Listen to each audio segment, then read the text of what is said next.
Tu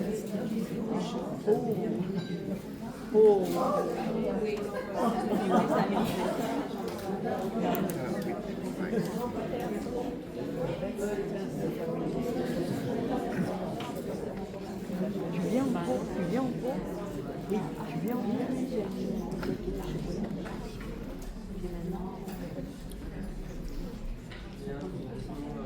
Bonjour à tous. Bonjour à tous pour la dernière fois. Aujourd'hui, je fais un très mauvais calcul et je suis venu en voiture. Donc, ceci explique cela. Mais bon, je suis content de vous voir. On va faire un certain nombre de choses sympathiques aujourd'hui. Et ensuite, nous allons festoyer, n'est-ce pas? Pour l'instant, je veux voir si cette affaire fonctionne cette fois-ci.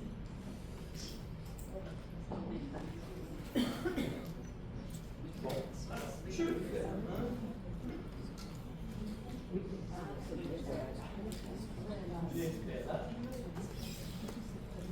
Est-ce qu'il y a des personnes qui ne sont jamais venues, qui viennent seulement aujourd'hui pour la première fois? C'est la dernière.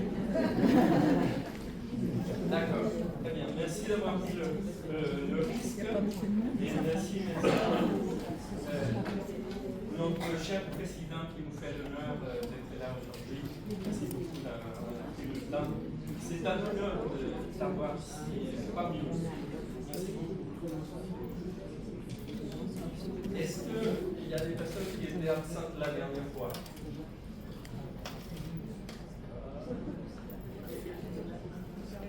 Deux. Il n'y a pas grand-chose d'étonnant. De nouveau à vous dire. Simplement, je voulais vous remercier. Et je voulais vous remercier de tout ce que vous avez fait pour moi. Et surtout, ces jours où je vous ai annoncé, et croyez-moi que c'est une émotion qui me restera toute ma vie. Et merci, oui. Je garderai ces larmes dans mon petit jardin secret, à poser de moments difficiles. Merci, merci beaucoup. Je pense aussi que je vais peut-être faire quelques communications par Internet. Et donc, dans ce cas, je vais utiliser vos adresses électroniques. Si par hasard il y a des personnes qui ne souhaitent pas, simplement vous m'écrivez et vous me le dites. Monsieur, s'il vous plaît, oui. Vous pouvez tourner le micro? Oui. Non, non. C'est la dernière fois et je n'ai jamais utilisé le micro. Mais rassurez-moi, auparavant vous avez tout entendu. Oui. Oui. Bon. Je parlais comme d'habitude plusieurs fois. Alors vous avez mon courrier électronique et vous pouvez l'utiliser, c'est mon courrier personnel, mais le donner à personne. Non, c'est mon courrier personnel, vous pouvez correspondre avec moi. Merci à ceux qui ne sont pas là et qui m'ont envoyé des gentils mots, car j'ai appris qu'il y a pas mal de gens qui ont l'habitude de partir un petit peu plus tôt, ce qui explique leur absence aujourd'hui. Bien, alors on va faire un temps assez long, assez complet. Pardon?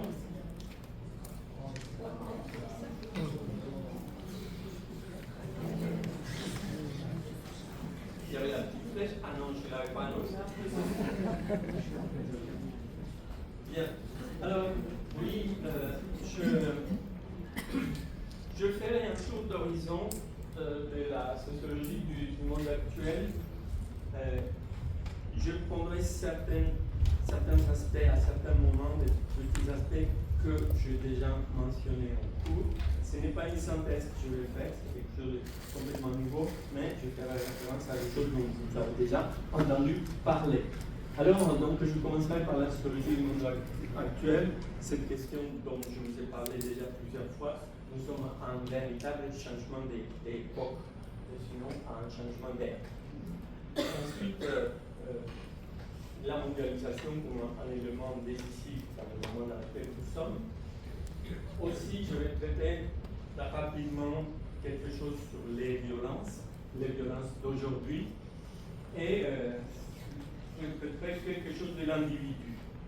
Vous savez que dans le moment que nous vivons, c'est-à-dire que dans cette transition dans laquelle est le monde, dans cette grande crise, dans ces grands changements, il y a des symptômes qui apparaissent. Et il y a des changements brusques, il y a des phénomènes nouveaux qui apparaissent. Donc, je parlerai des individus dans le monde actuel. J'ai choisi 2 ou 3 exemples à peine, je ne peux pas tout traiter, je parlerai de ça. Et sinon, je traiterai d'une nouvelle technologie qu'il nous faut identifier. Et pour terminer, le mot du jour. Aujourd'hui, comme je ferai le dernier mot, ça sera mon dernier mot. Bien.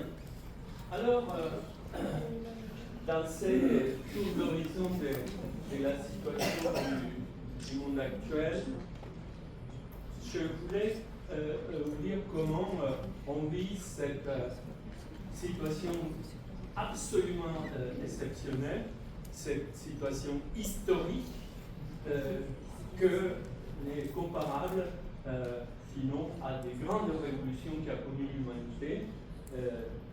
On a connu autrefois, qui ont transformé le monde radicalement, soit à la fin du Moyen-Âge, et quel changement, je vous avais déjà parlé de mouvement qui a eu à l'époque, sinon au début de l'ère industrielle, et je parle là de la révolution industrielle.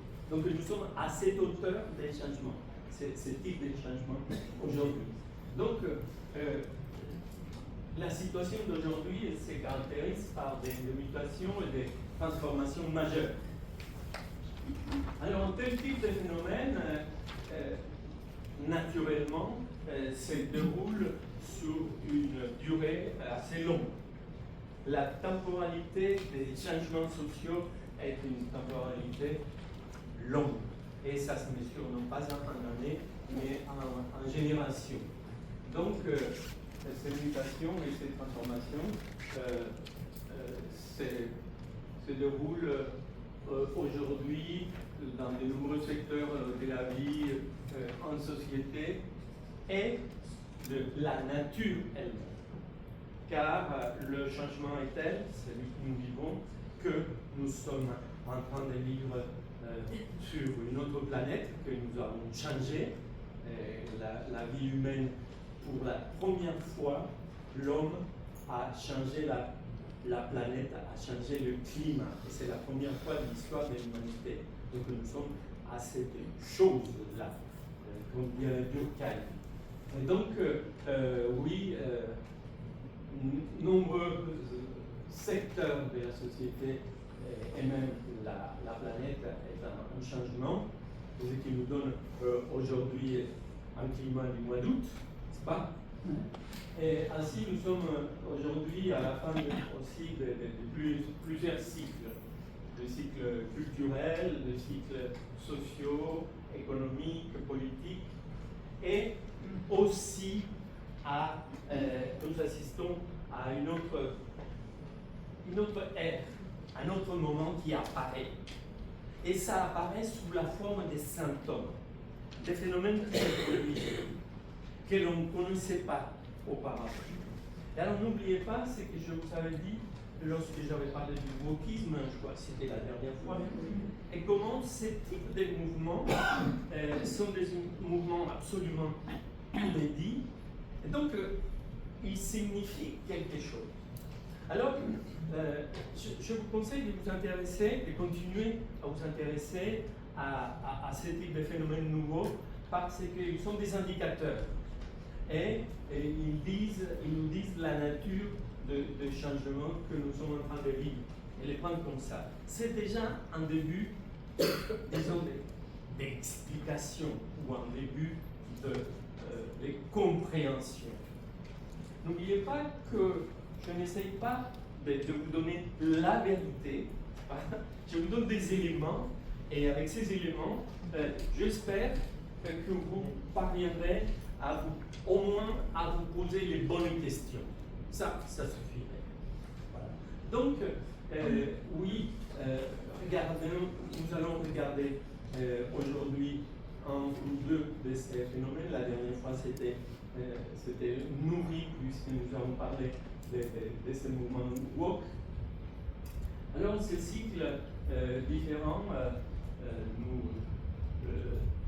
qui se termine laisse donc la place à ces autres choses qui nous impressionnent et donc nous n'avions pas la moindre doute de leur apparition. Donc, mais il y a un phénomène économique majeur qui a été déclencheur de la situation économique et de la situation mondiale, c'est la mondialisation actuelle. La mondialisation actuelle. Je dis bien actuelle, je dirais pourquoi. Parce que cette mondialisation, elle est comparable aux deux autres mondialisations qui a connu l'humanité, la planète. La première, qui nous a donné pour la première fois le monde rond. Avant, il était plat. Donc, Christophe Colomb. Et à cette durissime rencontre avec les civilisations de cet autre continent auquel nous avons donné le nom d'un Italien, donc Amerigo Vespucci. Oui, à ce moment-là, on a créé des voies des communications, d'échanges, des commerces qui attestaient d'un autre monde. On appelait d'ailleurs le Nouveau Monde. C'est un endroit dans lequel nous sommes allés. Donc c'est la première mondialisation. Ensuite, il y a eu au XVe siècle cette autre mondialisation qui a été la suite, elle a été consécutive à ce qui a été la révolution industrielle. Donc ceci, donc, grosso modo, au XIXe siècle, ça a commencé un peu avant en Angleterre, mais c'est ça. Donc nous sommes à nous comparer à ces deux phénomènes d'une manière assez précise. Alors, voyons les principaux effets de la mondialisation que nous vivons. Alors, il y a eu en premier lieu un transfert massif de la production industrielle vers des pays non industrialisés. C'est-à-dire qu'à l'époque, on avait donc les pays industriels et les pays non industriels. Souvenez-vous qu'on avait donné beaucoup de dénominations de pays qui étaient d'abord sauvages, n'est-ce pas? Et après ils étaient sous-développés, et après ils étaient en voie de développement, etc., etc. Bon, alors ce sont ces autres pays-là qui ont commencé à recevoir l'industrie. Et ils ont commencé à s'industrialiser. À partir de ce moment, il s'est produit un phénomène très très fort à l'intérieur du capitalisme. Il devient financier avant tout. C'est-à-dire que c'est la finance qui détermine le fonctionnement. Et c'est donc la rentabilité d'un capital. Et nous l'avons déjà vu, j'espère que vous n'avez pas vécu vous personnellement, mais la suppression des postes de travail et comment finalement notre industrie a été délocalisée. Et donc, on perdait ici nos emplois. Donc, le capitalisme financier est un capitalisme qui fonctionne pour la rentabilité du capital. Et c'est ce que nous vivons jusqu'à maintenant.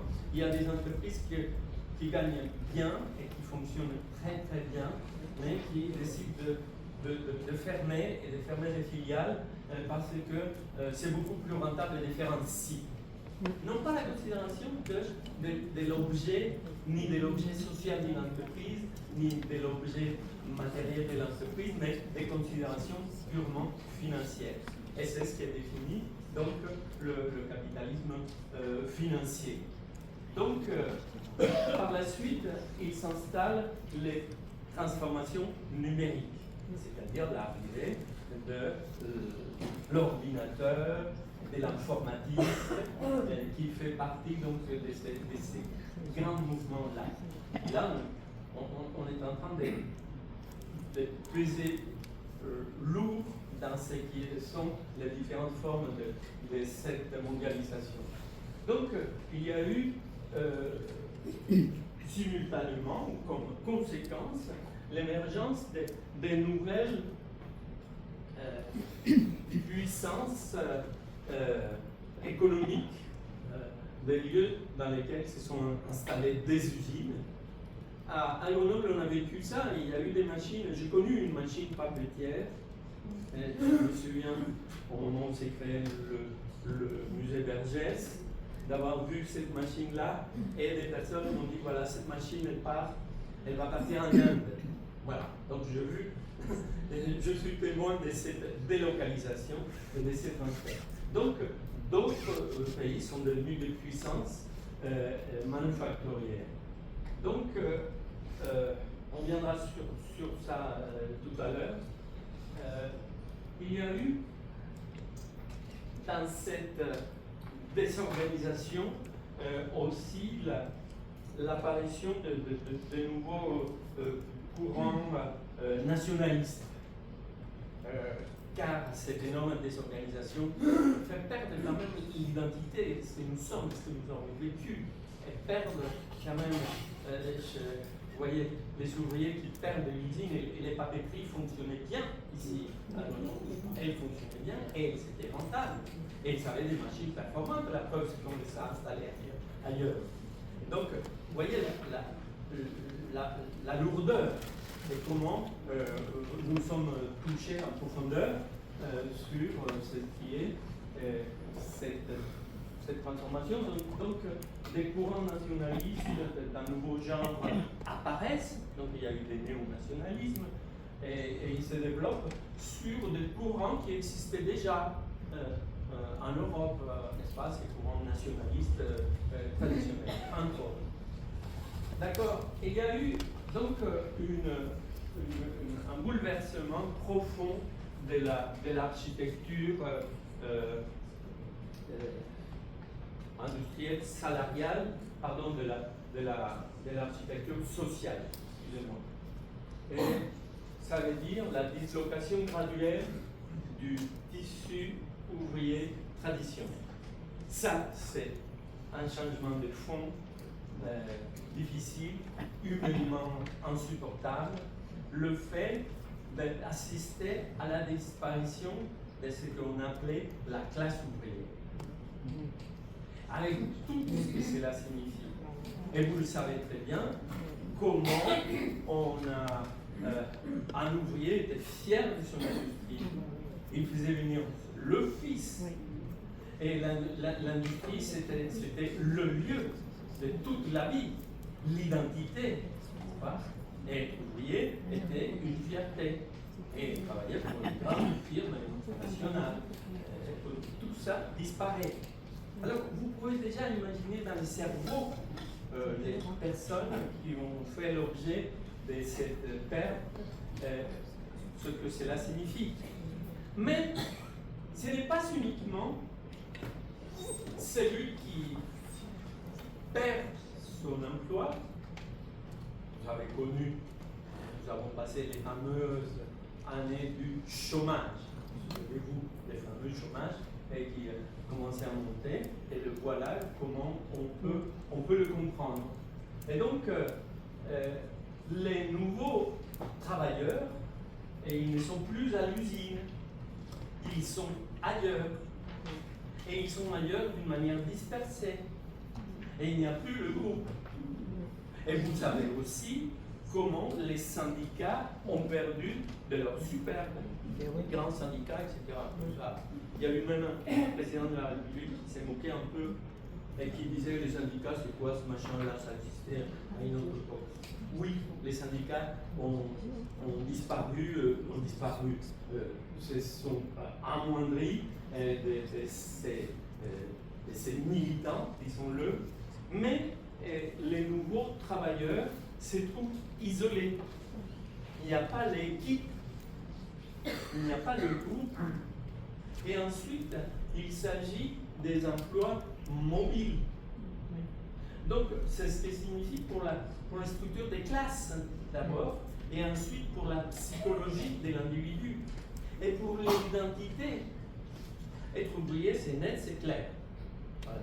Mais être après quoi? Employé, etc. Donc, on a inventé des dénominations, etc., pour faire avec ces individus-là. Nous sommes en train de les vivre encore aujourd'hui, cette forme d'individu perdu, seul, isolé, qui ne trouve aucun intérêt à participer à un syndicat, ça sert à quoi? Et ensuite, rencontrer l'autre et les autres. La perte de ces autres-là. Ça va des pères. Il y a d'autres faits qui se sont suivis, par exemple le fait de la disparition progressive des nombreux de bars, de cafés, de bistrots. Et c'était le lieu, comme ça, un groupe. Oui, ils n'ont pas complètement disparu, mais vous comprenez l'engrenage des phénomènes, des faits qui se font, et des lieux d'identité et d'entraide, de solidarité. Oui.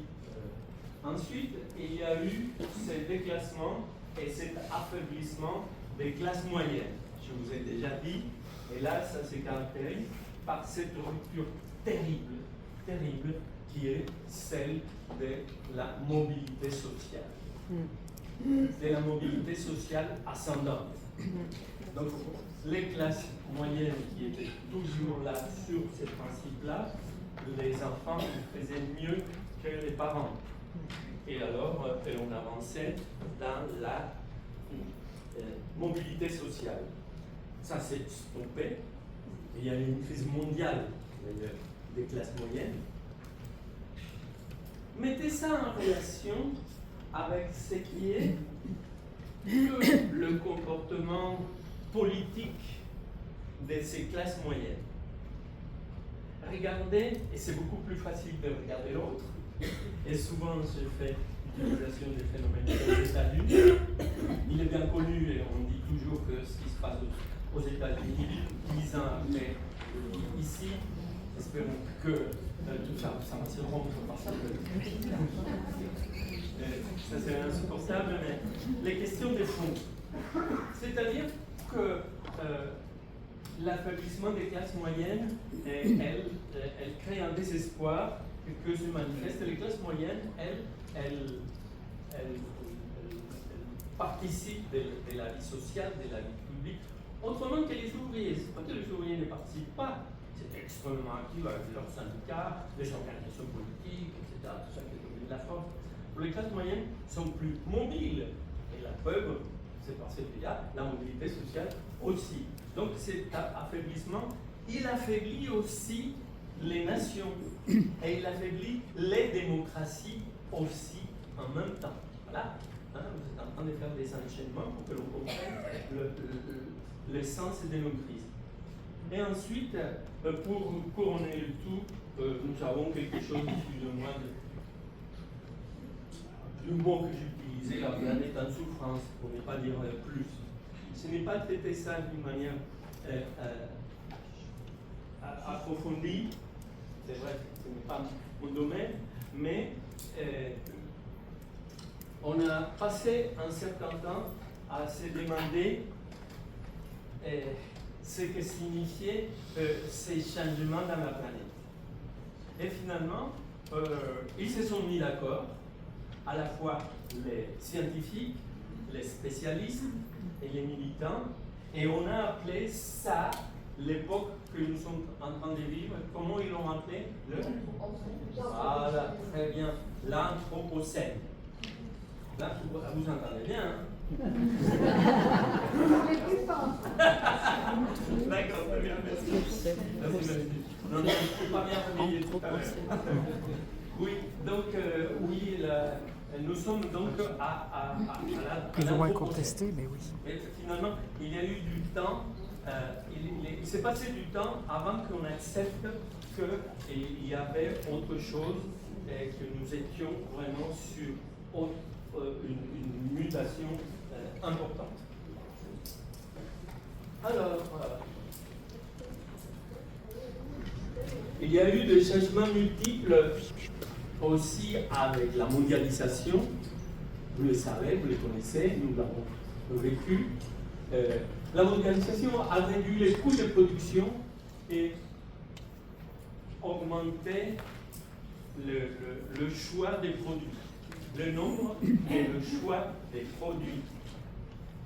Peut-être le plus significatif dans tout ça est ce dont on avait parlé.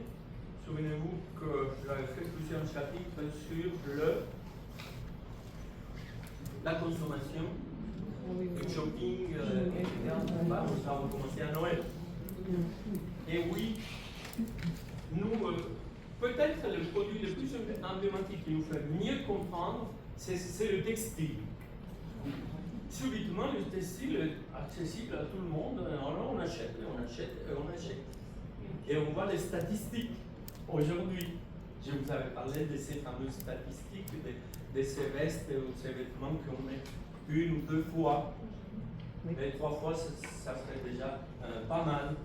Il y avait, je ne connais pas les statistiques, les chiffres que je vous avais donnés, mais c'est ça, nous consommons plus et à moindre prix. Et nous collaborons donc à la destruction de la planète pour notre propre intérêt. Parce que c'est moins cher. Et comme c'est moins cher, donc on achète plus. Et alors, ce que cela signifie pour la planète est quelque chose de terrible dans le textile, dans les transports de ces produits qui font des milliers et des milliers de kilomètres. Je ne me souviens pas, mais il semble que pour un jean, c'était 50 000 kilomètres, quelque chose comme ça. 68 000, merci. Kilomètres pour un jean. Imaginez ce que c'est ça, ensuite pour la planète. Je me souviens qu'à l'époque, dans mon cours de sociologie de la mondialisation, en sociologie, je disais aux étudiants l'exemple, je ne l'ai pas mis à jour, mais à l'époque, c'était un exemple sympathique, la fabrication d'un soutien-gorge, elle comportait 120 étapes qui se faisaient dans une dizaine de pays différents. Et ça, je l'avais lu, je le savais, etc. Mais donc, des phénomènes complètement inattendus qui sont passés de l'atelier où tout s'est passé à cet énorme éclatement mondial, avec des conséquences, avec ce que cela signifie. Et là, donc, je parle de la planète. Bon, elle a permis aussi, cette mondialisation, à des populations pauvres, l'accès à la consommation. C'est un peu ce que Alain Mann avait appelé la mondialisation heureuse. Oui, c'est vrai, il y a eu accès à d'autres populations, à la consommation dans certains pays. La pauvreté mondialement a diminué, car les plus pauvres des plus pauvres, et c'était moins pauvres qu'avant. Mais donc il y a eu cette conséquence-là aussi. Alors, par la suite, l'innovation s'est développée rapidement. Et l'innovation du fait à la fois de la concurrence mondiale cette fois-ci, et la concurrence mondiale, mais aussi du fait du développement de ces technologies dont je vous ai parlé tout à l'heure. Donc, retenons l'innovation parce qu'on va venir tout à l'heure. Je pensais que, en venant ici, que mon petit appareil allait fonctionner pour faire les changements de chaque ligne, et je voulais vous faire le test. Je n'ai pas pu le faire. C'est que signifie ISO. Est-ce que quelqu'un sait que ça signifie les normes mondiales ISO? Bravo, tu lis très bien.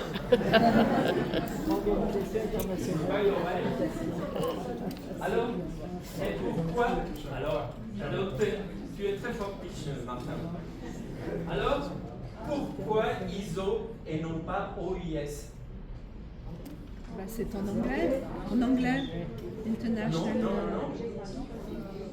International Organization for Standardization. Voilà. Donc, ça c'est IOS. Alors, Fortiche, c'est lui, parce que je n'ai pas écrit. Alors, c'est quoi? Alors, ils se sont amusés. Attention, l'ISO est une organisation non gouvernementale. Elle est donc indépendante. Et elle nous garantit les normes mondiales.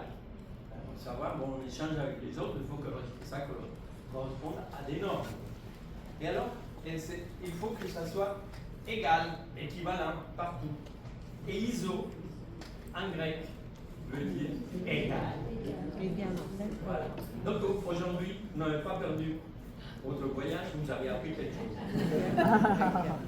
Alors ensuite, cette mondialisation a créé une nouvelle division spatiale du monde. C'est donc, je vous ai parlé déjà tout à l'heure, donc c'est le déplacement des lieux de production concentrés où? En Asie. Alors, la Chine devient une nouvelle puissance. Les centres de production industrielle, donc en Asie, mais surtout en Chine, après, bien sûr, en Inde, et par la suite, dans tous les autres pays. Regardez vos vêtements et vous allez voir le lieu de fabrication. Donc, c'est l'Asie. Ensuite, il y a eu cette concentration de la production dans un seul endroit pour distribuer dans le monde entier. Et cela signifie donc transport, et cela signifie aussi embouteillage. Et alors, donc ça a créé la difficulté de circulation et d'approvisionnement. Alors regardez les problèmes de circulation que nous avons aujourd'hui avec les trois Dormus, et aussi ce que nous avons constaté pendant la pandémie. Donc ça n'arrivait pas. Et la pandémie nous avait appris aussi l'appauvrissement dans lequel nous étions. On n'avait pas de masque parce qu'on n'avait pas besoin de fabriquer ça, ce n'est pas rentable. Donc on n'avait pas de masque, donc on allait faire venir, etc. Vous voyez comment fonctionne ce type de délocalisation et surtout l'hyperconcentration à un seul endroit. Bien, donc cela crée des dépendances qui fragilisent les pays qui ne produisent pas, qui ne sont pas producteurs. Par exemple, on n'était pas producteurs des masques. Bon, aujourd'hui on est producteurs. On a appris la leçon. Au moins sur ça, on a appris la leçon. Donc ça a fragilisé les anciens pays industriels, il faut les appeler ainsi.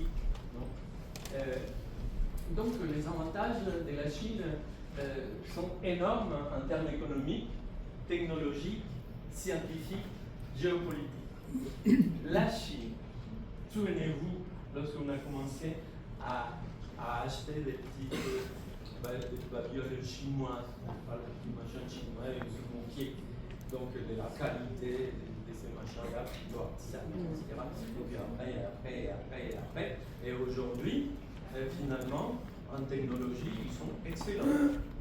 Et en technologie, ils dépassent dans des secteurs clés la plupart des pays industrialisés. Souvenez-vous, au moment où le gouvernement a décidé de subventionner les panneaux solaires, finalement, ils étaient en train de subventionner des usines chinoises.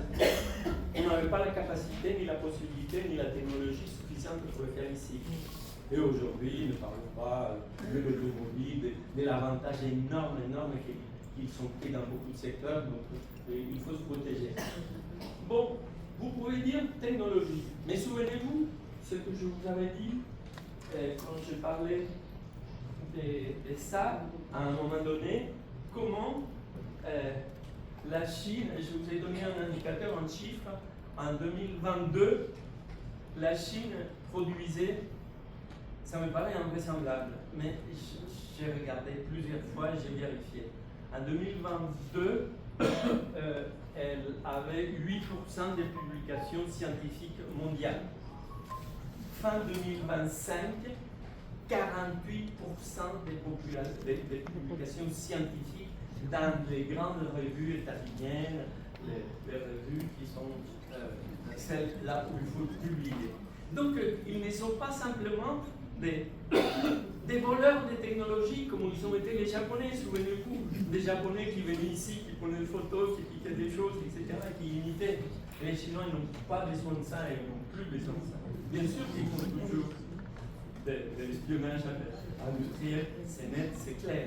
Mais aujourd'hui, l'espionnage commence à se faire dans l'autre sens parce qu'ils sont extrêmement avancés dans des secteurs clés et dans des secteurs d'avenir. C'est ça l'avantage d'un nouveau qui rentre dans son jeu, car il arrive directement sur ce qui sera l'avenir. Nous devons regarder la fragilité de l'Allemagne. Elle doit écouler ses voitures. Elle ne peut pas dire non, je passe totalement à l'électrique immédiatement, mais c'est impossible. Non. Alors que la Chine, elle doit directement, elle produit donc ce type de voitures. En plus, et je vous l'avais déjà dit, cet avantage énorme qui existe dans ces pays, c'est le paradis pour les entrepreneurs. Car la main-d'œuvre n'est pas chère, car pas de syndicats, pas de grèves, etc., etc. Donc c'est génial. Ce que je vous avais dit, que finalement, on dirait que pour le capitalisme, le meilleur endroit, c'est un régime communiste. Mais c'est là où on est tout tranquille. Alors que oui, ailleurs, il y a la grève, etc. Vous voyez la quantité de faits, des phénomènes, des contradictions que cela comporte. Bien. Donc, est-ce que la Chine deviendra une nation impériale, maître du monde? Ce n'est pas sûr. Alors qu'on le dit, oui. J'ai lu, figurez-vous, je me suis mis à lire il y a quelques mois des choses sur la Chine pour vous faire quelque chose sur la Chine. Et j'avais au moins une dizaine de pages d'éléments pour décrire la Chine d'aujourd'hui. C'est époustouflant. Regardez s'il vous plaît, si vous voulez le savoir, je vous donne une adresse, c'est Nouveau Continent. C'est un magnifique hebdomadaire qui a des informations et une qualité extraordinaire. Donc là, on trouve une Chine. Ah oui, je vous avais donné quelque chose, cette information-là, comment dans les usines automobiles, la plus moderne, elle fabriquait déjà 60% des robots.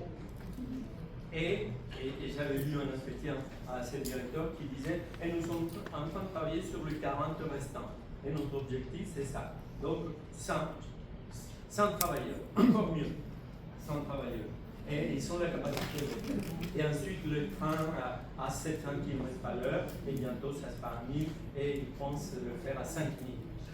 Sur des studios, etc., etc. Si vous avez le temps pendant ces vacances, regardez regardez ce qui est la Chine, c'est quelque chose d'absolument, absolument impressionnant.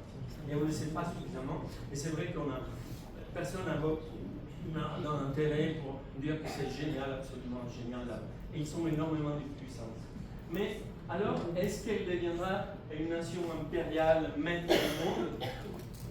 Et alors, ce n'est pas sûr, car il y a un élément extrêmement important qui est un élément culturel. Elle peut se satisfaire d'un multilatéralisme à sa convenance. Et la culture chinoise n'est pas universelle. Elle n'a jamais été universelle. Et c'est là de... Vous savez que les premiers qui devaient arriver dans ces nouveaux continents, appelés Amérique par la suite, c'était les Chinois. Et il y a eu un changement de règne. Je crois que c'était le même. Il y a eu un changement. Ils avaient une flotte extraordinaire et qui allait donc vers l'Amérique, le continent américain. Et finalement, ces changements de pouvoir a signifié que le nouveau prince a décidé que ce n'était pas la peine de dépenser de l'argent pour ces choses-là. Et depuis, eux, et même avant, ils ne sont pas universels ou universalistes comme le sommes nous, comme l'Occident. Donc, elle peut se satisfaire un multilatéralisme qui est intéressant pour eux, c'est tout. En étant la grande puissance qui domine, mais ne pas les mettre du monde. Ce n'est pas leur affaire. C'est une hypothèse si on introduit ces éléments-là. Bon, alors, la culture est cette qu'elle est. Attention au biais cognitif. Car, de toute évidence, si je vous donnais tous les éléments dont je vous ai parlé, et si je vous posais la question quel sera le prochain maître du monde, en comparant avec d'autres, mais on dira la Chine, inévitablement. C'est un biais cognitif. Et vous savez ce qui est biais cognitif. Donc, de toute évidence, et non, donc il faut mettre dans le contexte et voir les autres paramètres. Bien. Alors, je passe donc maintenant à certains des indicateurs de ce qui est le monde actuel, donc la violence du monde actuel. Je l'ai fait, plusieurs d'entre vous me l'avaient demandé, je l'ai fait rapidement et n'est pas du tout exhaustive, mais c'est simplement, je vous donne quelques éléments pour voir comment est la violence de notre monde actuellement. Donc, un monde de violences nouvelles en permanence. Depuis la fin de la guerre froide, de nombreux conflits armés existent et ils persistent et se développent dans le monde entier. C'est ce qu'on a appelé les guerres de basse intensité. On les a appelés comme ça dans les années 80 par là. C'est-à-dire des affrontements qui ne sont pas des guerres ouvertes internationales entre grandes puissances, mais qui occasionnent des souffrances considérables pour les populations concernées. Donc, on n'arrête pas, depuis le début de la mondialisation, disons, on voit la fin de l'Union soviétique par exemple, mais le monde connaît en permanence des guerres. Minimum une dizaine de guerres, mais toujours des guerres. Voilà le monde violent qui s'est établi maintenant. Donc nous assistons en ce moment à des... les conflits naissent le plus souvent des revendications liées au territoire, à la religion. Là, nous avons vu la question de la religion. Et pas simplement les musulmans n'ont guère pour dire religion. Et c'est vrai que les catholiques irlandais, ils faisaient réfugiés, un certain nombre de discriminations, donc ils voulaient, ils se sont battus, etc., etc. Bon, disons que ce n'était pas une carte de religion vraiment, mais la religion comment intervient aussi les territoires, des enjeux politiques. Donc elle touche en premier lieu, à nouveau, les communautés les plus vulnérables. Bon, actuellement, nous le savons tous, nous assistons à ces grand nombre de guerres internationales qui se développent ici, là. Il y a quelqu'un de très habile pour créer des guerres, et qui est le président actuel des États-Unis. Et donc, ces guerres mondialisées, finalement, ce ne sont pas des guerres mondiales, mais la guerre, cette guerre-là, on est pas d'Ormus contre l'Iran, ben elle est mondiale, elle nous touche tous, et nous payons plus cher. C'est pour ça que j'ai pris la voiture aujourd'hui. Oui, nous payons plus cher, c'est une guerre qui ne concerne personne, qui n'a pas d'objectif, etc. Vous suivez l'actualité. Donc ce sont des guerres mondialisées du fait des politiques impériales nouvelles en Europe et au Moyen-Orient. On fait cette pratique-là. Mais les États-Unis ont toujours été une grande puissance impériale. Et donc, elle a toujours mené des guerres impériales, souvenez-vous. Et je me souviens très bien, j'étais un tout jeune étudiant au moment de la guerre du Vietnam. Donc, il fallait résister, etc. Et il fallait, je me souviens, d'avoir accompagné, j'ai fait les gardes du corps de ma copine, qui elle était un psycho et moi un socio, et elle avait le drapeau des États-Unis. Et on devait les brûler. Et ce que nous disaient les organisateurs, c'est au moment où on commence à brûler le drapeau des États-Unis, là, la police vient et vous casse la figure. J'ai couru le risque pour des guerres mondiales. Et alors, oui, les États-Unis ont l'habitude, donc pas simplement le Vietnam, les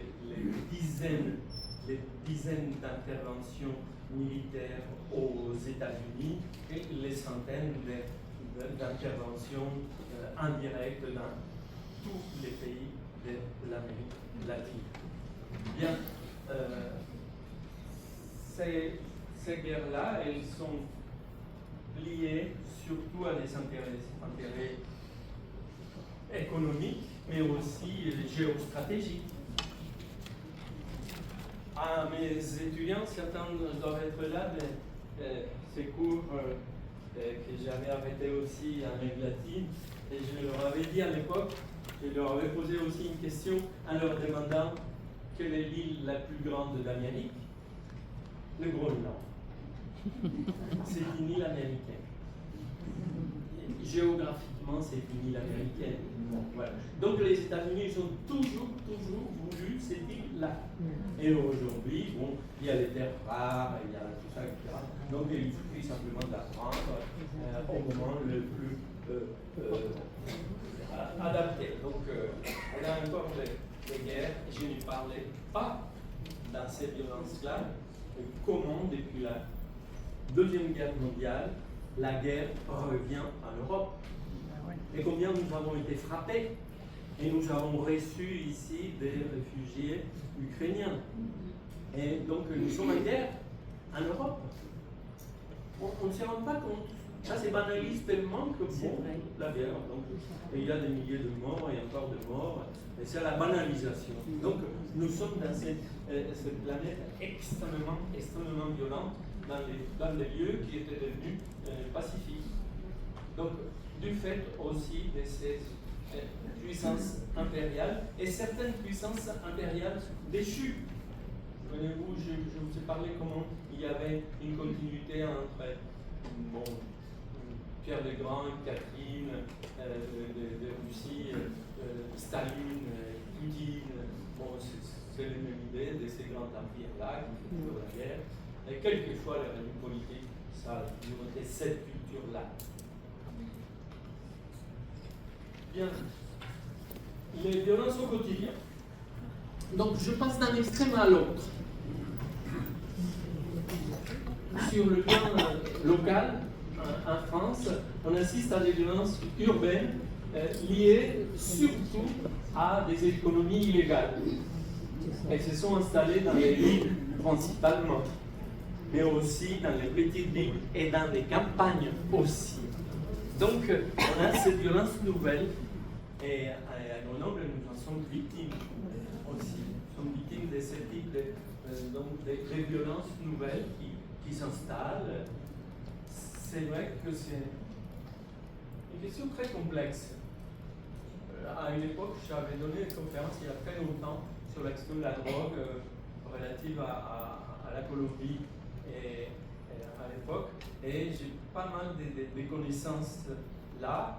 Et je pense que dès qu'il y a une demande, il y a toujours quelqu'un qui va approvisionner. Oui. Et toujours, on dit, ce sont ces gens-là qui viennent nous envahir avec leur drogue. Mais qui demande ces drogues, qui consomme ces drogues? Et donc, il n'y a aucun équilibre. La question de la cocaïne a commencé avec la guerre du Vietnam.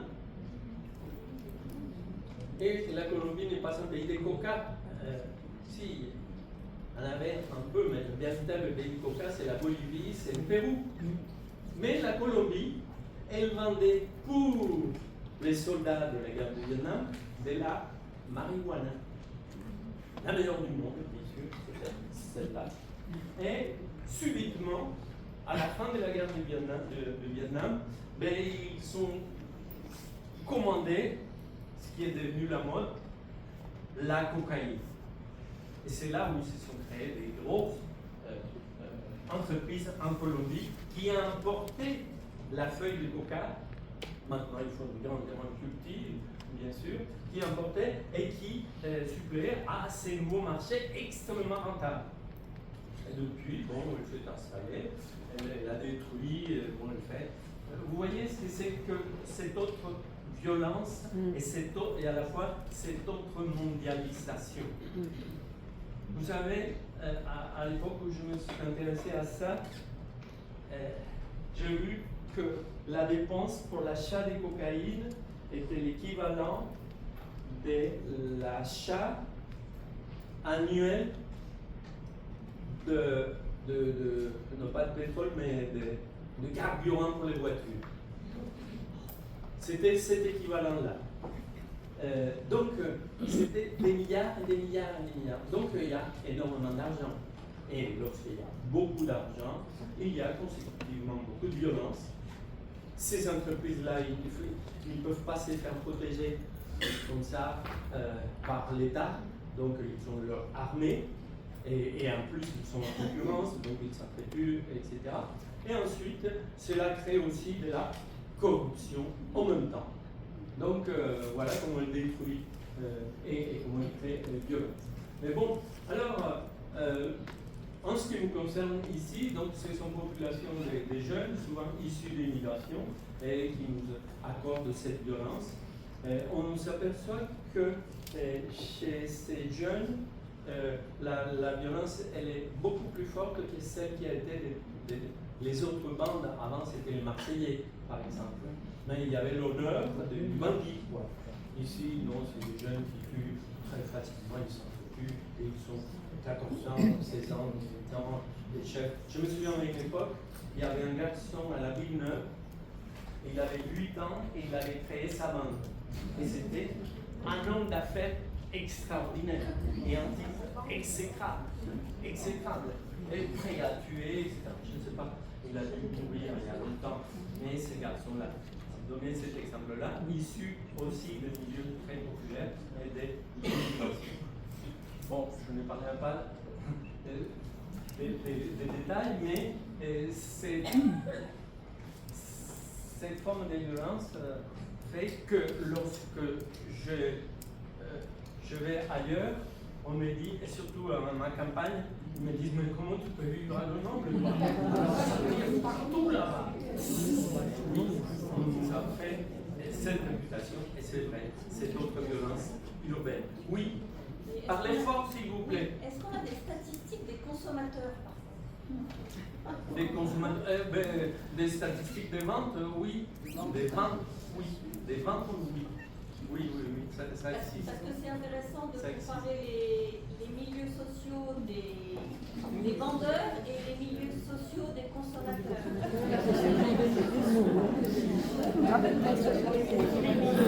Mais c'est évident, c'est évident. Mais maintenant, comme disent les marchands, ça se démocratise.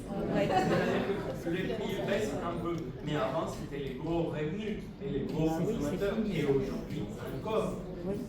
Et dans certains milieux, milieux artistiques par exemple, et dans certains milieux bourgeois, et dans des milieux politiques aussi. Je ne donnerai pas de détails sur ça, mais ça existe et il y a cette demande-là.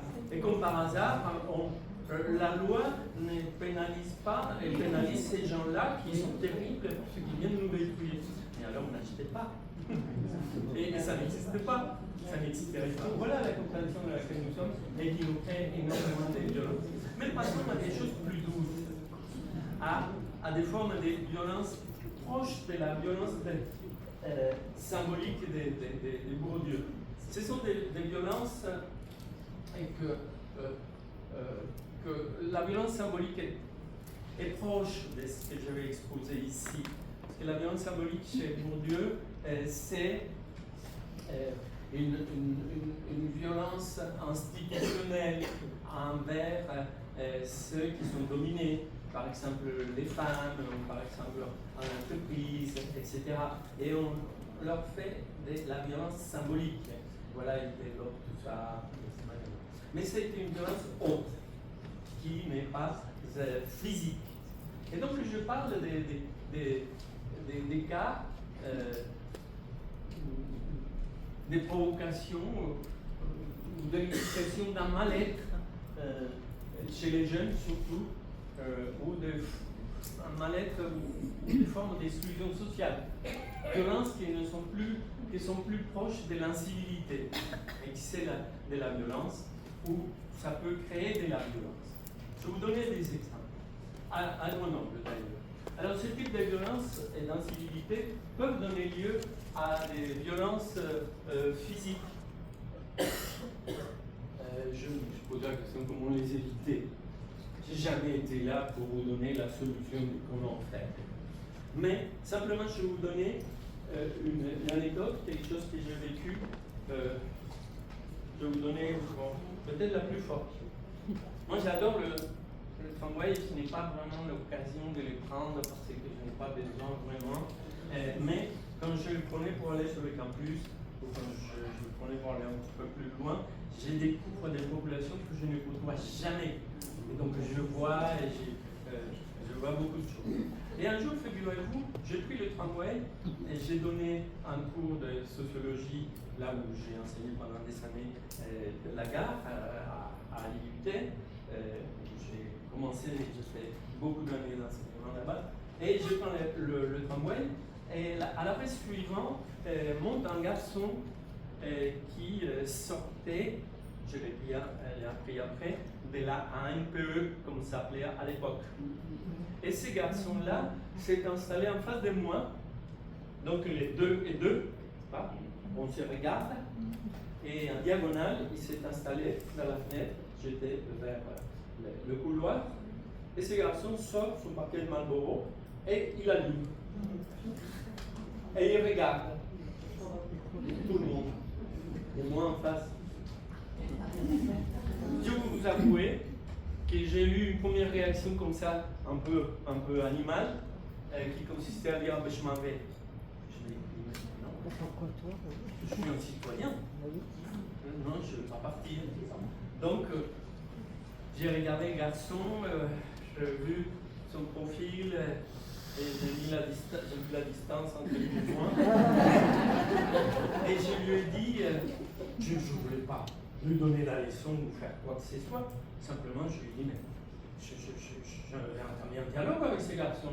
Et je lui ai dit, il me semble qu'ici, ah non, c'est sûr, ici c'est non-fumeur, regardez, c'est non-fumeur ici. Alors il m'a dit, Je m'en fous. Et alors là, comment dialoguer avec ça? Donc j'ai rien répondu, mais il m'a dit, je m'en fous de tout le monde. J'ai dit, ah là c'est de la philosophie, donc j'y vais. Oui, et je lui ai dit, mais non, on ne peut pas s'en foutre de tout le monde. On a toujours besoin de quelqu'un dans la vie.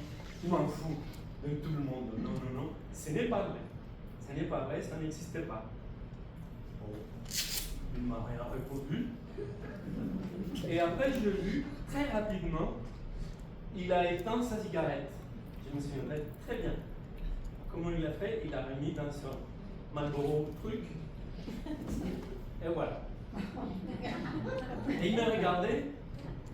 Je ne disais rien, parce que simplement j'étais là. Dialoguer un peu, s'il ne parlait pas. Et il me dit, voilà, je l'ai éteint.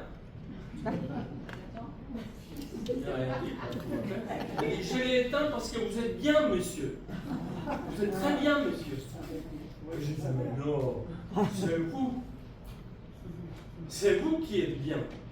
Parce que je vous ai donné une information, vous avez tenu compte, vous vous êtes exécuté. Bravo, vous êtes très bien, monsieur. Voilà, quelqu'un qui avait commis cette infraction-là et qui nous avait fait violence, finalement, je lui dis qu'il est très bien. Et comment il sait tout? Et alors, il me dira, monsieur, bon, mais figurez-vous que, bon, je sors de la NPE, là, et je suis tourneur, fraiseur. Je suis jeune, comme vous voyez, j'ai tous mes diplômes, et je n'ai pas du boulot. Je n'ai pas de boulot parce que tous les patrons sont racistes. J'ai dit, ah, mais non, on va commencer avec tous. Non, tous les employeurs ne sont pas racistes, monsieur. Non, ils ne sont pas racistes, tous. Vous ne pouvez pas dire ça. Là, je ne suis pas d'accord avec vous. Oh, ouais, mais de toute façon, donnez l'explication. Et il me dit, monsieur, et dans votre boîte, il n'y aurait pas une place pour... Une place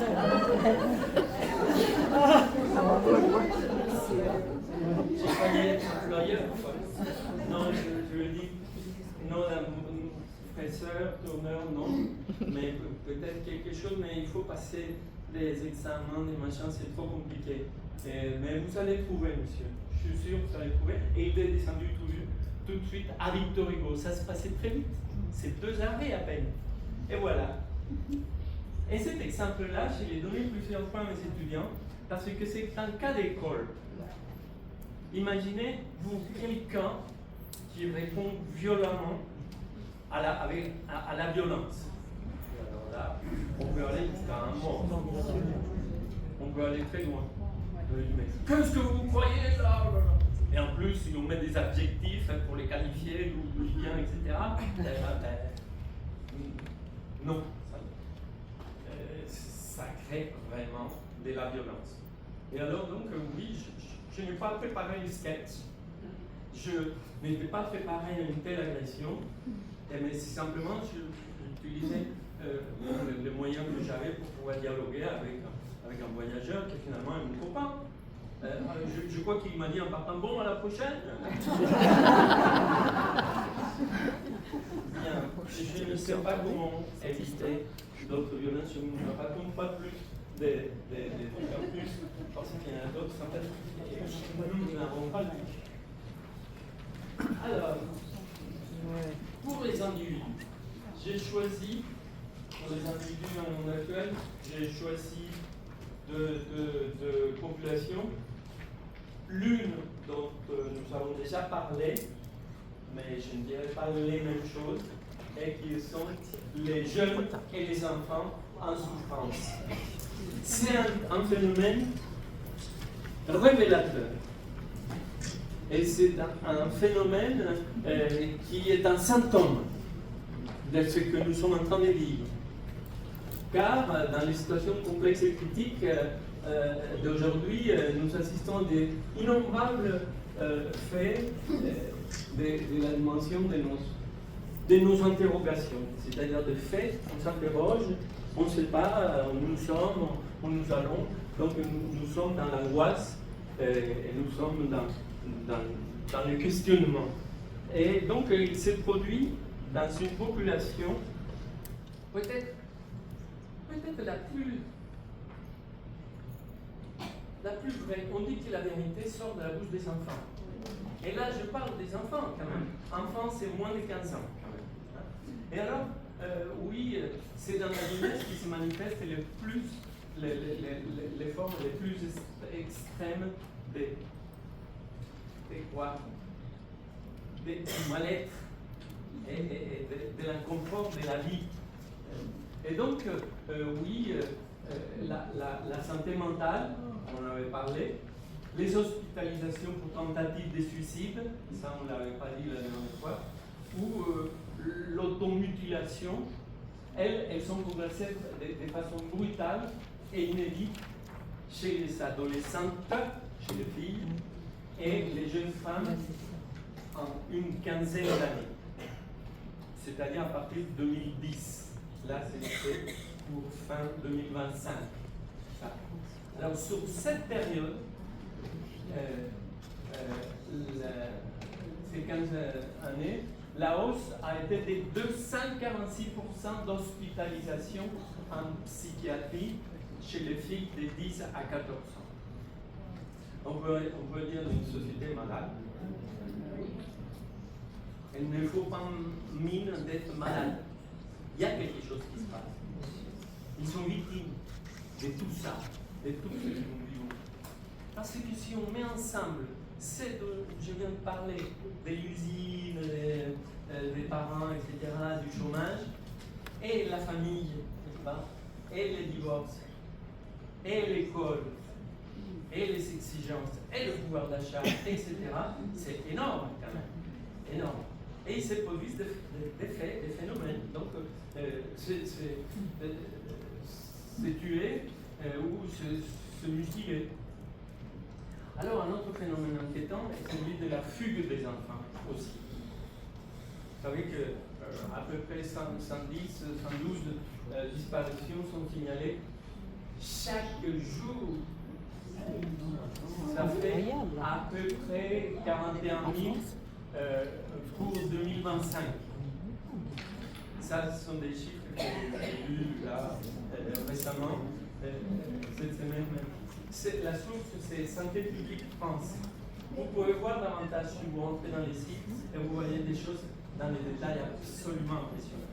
C'est une jeunesse, une enfance qui se tue et qui est victime de quelque chose. Oui.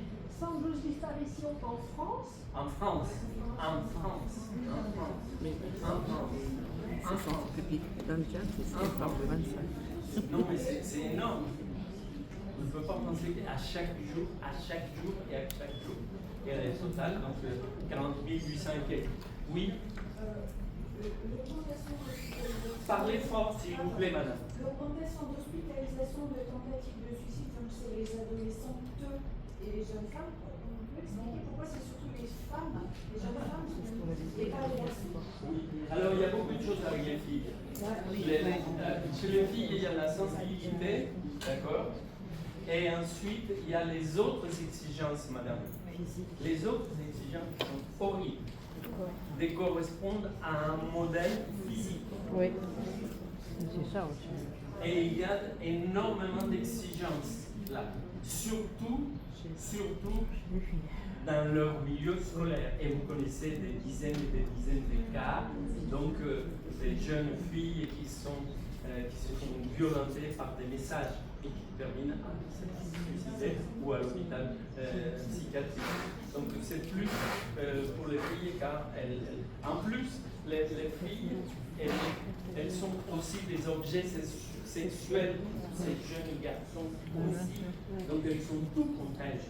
Elles sont tout. Donc ça s'explique suffisamment facilement. Alors,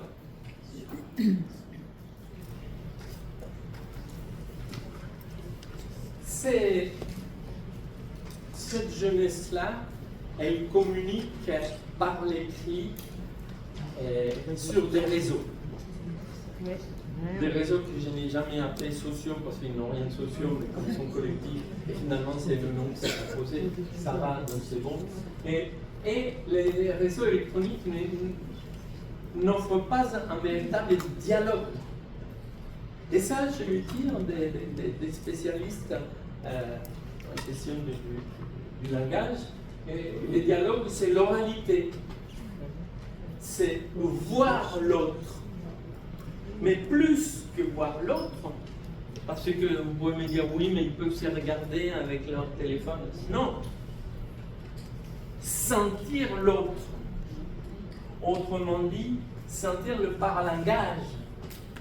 Et le paralangage, il fait partie de l'expression. Donc les spécialistes, ils disent qu'il n'y a pas de dialogue.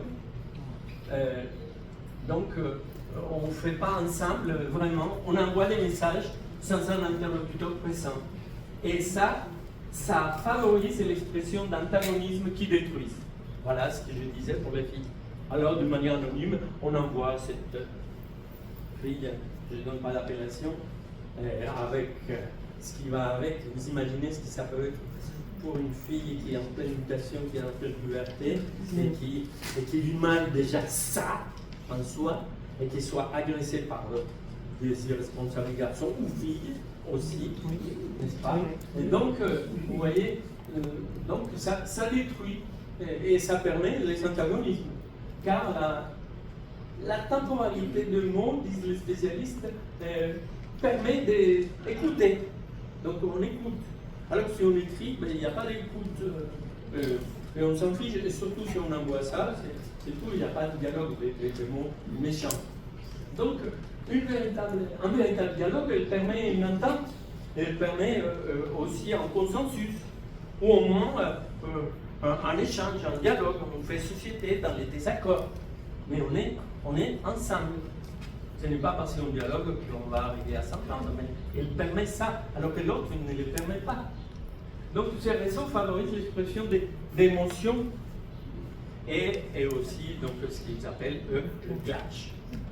C'est-à-dire qu'on va comme ça crescendo et on se trouve après avec un enseignant qui a été tué à l'école et le nombre d'enseignants qui quittent l'enseignement ou le nombre d'enseignants qui sont victimes aussi ou des enseignants tués. Voilà, ils sont au milieu de ce type de violence.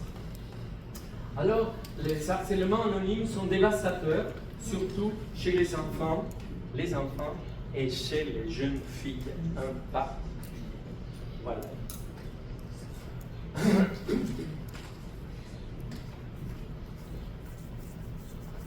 Bon, alors, je passe à la question des émotions, dont je vous ai déjà parlé à plusieurs reprises. Nous sommes à cette ère de l'émotion. Donc la montée actuelle des angoisses empêche le dialogue. Angoisse, oui, parce qu'on est en colère, parce qu'on est triste, parce qu'on est en effervescence. Et alors, une démocratie sans dialogue, elle s'effondre.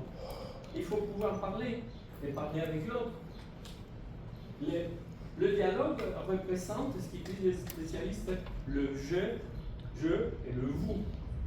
Mais quand on envoie ces choses-là, c'est le je et le ça. Voilà. Il part et il fait mal. Il n'y a pas de retour, il n'y a pas d'échange. Donc la montée des affects détruit la démocratie. Car en démocratie, il faut vivre avec l'autre. Et il faut vivre dans la différence. Et en démocratie, il faut choisir aussi. Et pour choisir dans un état d'émotion, on choisit en fonction de la colère. On en a marre d'eux, donc on vote comme ça, sans plus. Comme serait le biais cognitif. Donc on reste dans l'émotion, ça détruit.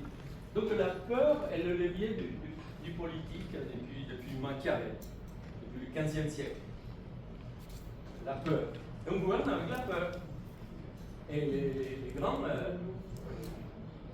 gouvernent avec la peur, que ce soit Poutine ou Trump, c'est pareil. Voilà, donc c'est la peur en créant la peur pour créer la soumission et pour y rester. Donc, angoisser une population sert à l'empêcher de penser et à la garder dans l'émotion, autrement dit dans la colère. Voilà, donc on angoisse et c'est bon. Angoisser et gouverner. Et je suis en train de parler de tous ces régimes dont nous avons parlé, et de ces types libéraux, etc., des gouvernements que nous avons aujourd'hui. Donc, c'est la méthode des hommes forts au pouvoir dans certaines démocraties, comme le cas des États-Unis. Je lisais hier le nombre d'ouvrages qui ont été sortis des bibliothèques, des titres d'ouvrages sortis des bibliothèques publiques aux États-Unis, c'était 6800 et quelques. Titres interdits. Mieux que Poutine, directement. Mais alors, dans une démocratie, c'est pour ça que il faut, et je vais passer à ça tout à l'heure, mais il faut se méfier des dénominations et il faut se méfier des mots. Parce qu'on peut dire, ah oui, mais en Russie c'est une dictature alors qu'aux États-Unis c'est une démocratie. Et si je sors les faits, les faits, et la manière dont on traite les immigrés aux États-Unis aujourd'hui, qu'on torture, qu'on enferme, qu'on tue, et c'est une démocratie. Donc, il faut savoir qualifier ce régime-là, et nous avons déjà parlé de ça, quel nom donner à quel type de gouvernant qui s'est fait élire démocratiquement, disons-le, entre guillemets. Le vote, certains journalistes parlent de votocratie. Les gens ne s'intéressent à la démocratie que simplement pour aller voter Bernard Marx, voter, c'est la même chose, il n'y a rien de change, ça va, ça m'est égal. J'ai lu un reportage sur une fille à Cuba qui répondait aux journalistes, une fille qui termine la dernière année de médecine, et elle n'a pas d'eau chez elle depuis des jours et des jours, elle n'a pas d'électricité non plus. Et on lui dit, oui, mais si jamais les États-Unis alors viennent, alors que faire, elle a dit, il y en a marre, alors qu'on me mette l'électricité, peu importe la personne qui soit, mais je veux vivre dignement et pleinement. Ça m'intéresse plus. Vous voyez à quel point les désespoirs des individus et qui réagissent d'une manière émotive. Et donc finalement, démocratie, vote, etc. Bon, à Cuba, ils votent autrement. C'est un autre régime. Voilà les émotions. Donc, Eva Illouz a fait un bouquin en 2022, Les émotions contre la démocratie. Elle est une grande spécialiste de la chose. Et ensuite, c'est entretenu avec, comment on s'appelle, Elena Scappatisci, et en 2025, et donc la civilisation des émotions. C'est son deuxième bouquin. Elle se pose beaucoup de questions intéressantes autour de la démocratie, la femme, et l'entente, la vie en commun, la vie avec les autres. Eva Illouz, elle est directrice de recherche à l'école de haute études en sciences sociales à Paris. Elle est juive. Je le dis parce qu'elle n'arrête pas de se réclamer. Alors, les identités traditionnelles en question. Oui, les identités traditionnelles autrefois étaient fondées sur la patrie, la religion, le métier, et sont progressivement diluées aujourd'hui. Oui? Oui, je revenais juste concernant les émotions, en fait, vous parlez des États-Unis, mais on est en plein dedans aussi en France. Quand on voit les journaux, par exemple, déjà, chaque fois sur les faits divers, on est dans ce cadre-là, dans le cadre de l'émotion. Ah oui, ah oui, bien sûr, bien sûr, bien sûr. Tout à fait, tout à fait. Et c'est les plus faciles, c'est les plus rapides, c'est le plus rentable, et donc l'émotion. Donc c'est la colère, la colère. Et bon, en colère, et en colère. Oui. Donc les identités traditionnelles, basées sur la patrie, la religion, les métiers, se sont diluées. Et la dilution des identités traditionnelles laisse la place à des nouvelles identités plurielles, fantasmées, ou des identités de secours. Et on avait parlé déjà de différentes choses. On avait parlé à la place des deux sexes. Aujourd'hui, on a plein de sexes. La multiplicité des genres. Alors, je disais l'autre fois que le nombre d'élèves n'avait pas augmenté.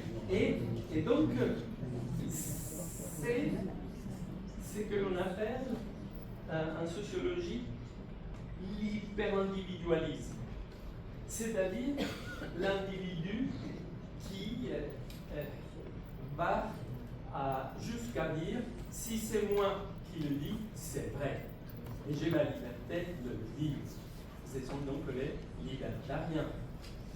Et alors, on peut choisir une orientation sexuelle, et il y a des orientations différentes, et on forme des groupes et on se donne une identité et on se bat pour cette identité. Je pense que effectivement, là aussi, comme pour les enfants et pour les adolescents, ce sont des indicateurs de mal-être, des souffrances aussi, et des gens qui se lancent dans des choses qui suis-je. Qui suis-je. Donc on s'invente soi-même. Et ce sont, regardez, quelque chose qu'on voit beaucoup plus facilement, les fameux tatouages. Et c'est soi-même, moi. Donc, c'est mon moi, et donc je me tatue en moi, je me construis. Alors, je me tatue, je suis de tel genre, et voilà. Dans l'anonymat le plus total, la peur de se perdre soi-même, de perdre son identité, ses origines, son appartenance.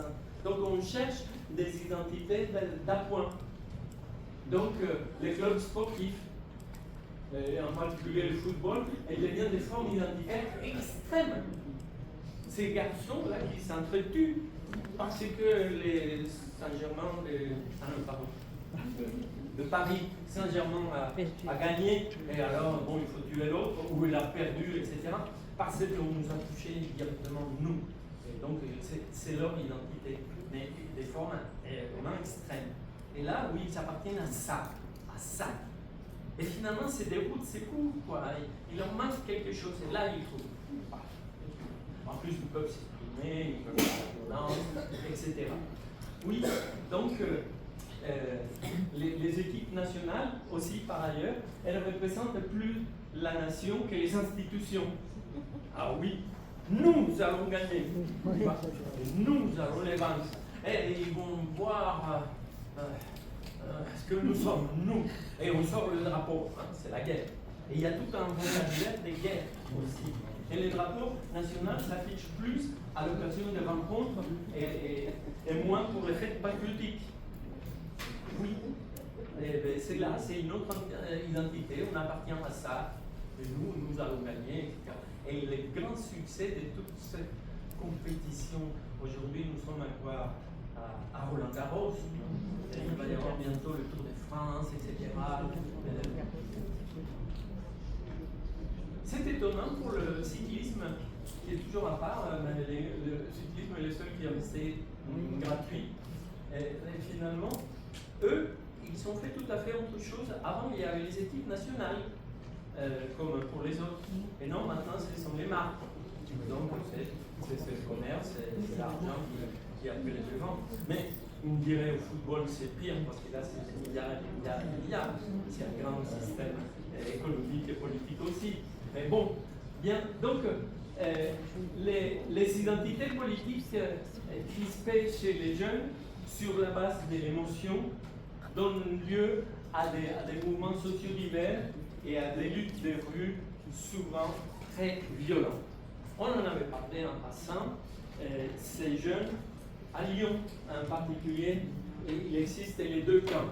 Des jeunes qui s'organisent pour contrer ce système binaire. Donc, il y a le bon et il y a le méchant. Donc les antifas, et les antifas, c'est les antifascistes. Et les fascistes, c'est qui? Les conservateurs, et les néoconservateurs, et les catholiques, nationalistes, etc. Et ils ont l'habitude d'être violents.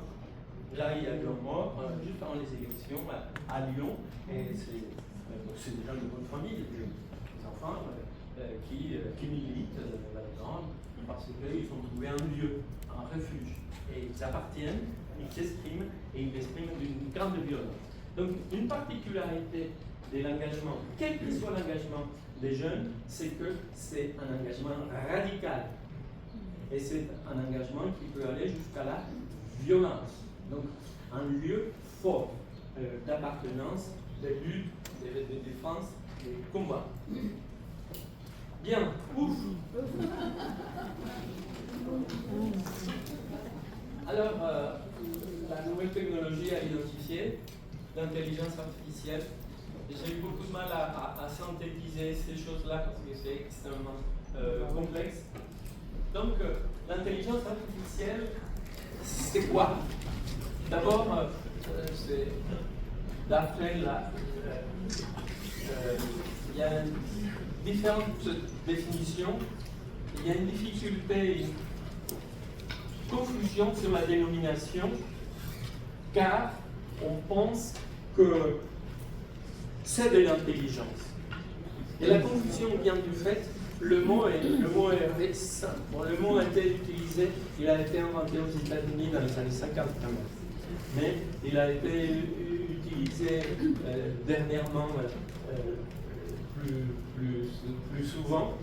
Donc, intelligence, c'est connaissance. Nos services d'intelligence, ce n'est pas des hommes et des femmes qui sont intelligents. Les services d'intelligence, c'est les services d'enseignement. Donc, à partir de là, on a parlé intelligence, donc l'intelligence aussi, etc. Mais non, ce sont des programmes informatiques capables d'accomplir des tâches complexes, de résoudre des problèmes compliqués. C'est-à-dire qu'on les alimente, on leur donne de l'information. Alors,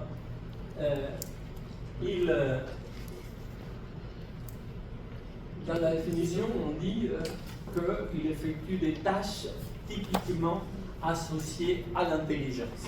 Oui, des tâches qui fait un individu. Et un individu a son intelligence. Mais ce sont des tâches et ce n'est pas de l'intelligence. Il n'y a pas de la création. Et il n'y a pas des imaginaires humains. Il n'y a pas de sentiments, disons-le, peut-être pas d'accord. Mais il y a une énorme efficacité pour des tâches. Elle organise les données, elle automatise, simplifie le travail, améliore la productivité. C'est quelque chose d'absolument fantastique. Moi, j'étais impressionné. Je fais un voyage dans ma famille pour c'est Noël et j'ai vu des petites nièces de 7-8 ans jouer avec l'intelligence artificielle et faire des choses absolument spectaculaires qu'on ne fait pas encore ici parce qu'on n'a pas l'habitude de les faire dans le quotidien. Donc oui, ça fait des tâches, mais absolument impressionnantes. Et donc, elle améliore la productivité, elle automatise, elle simplifie le travail, c'est extraordinaire. Et donc, elle est à la croisée de l'informatique, l'électronique et les sciences cognitives. Parce que c'est une théorie aussi. L'intelligence artificielle, c'est une théorie. Donc,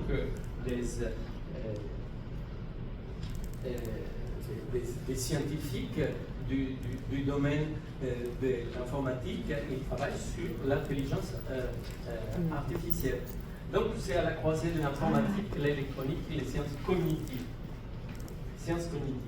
Donc, elle permet d'améliorer toutes sortes de fonctionnements usuels.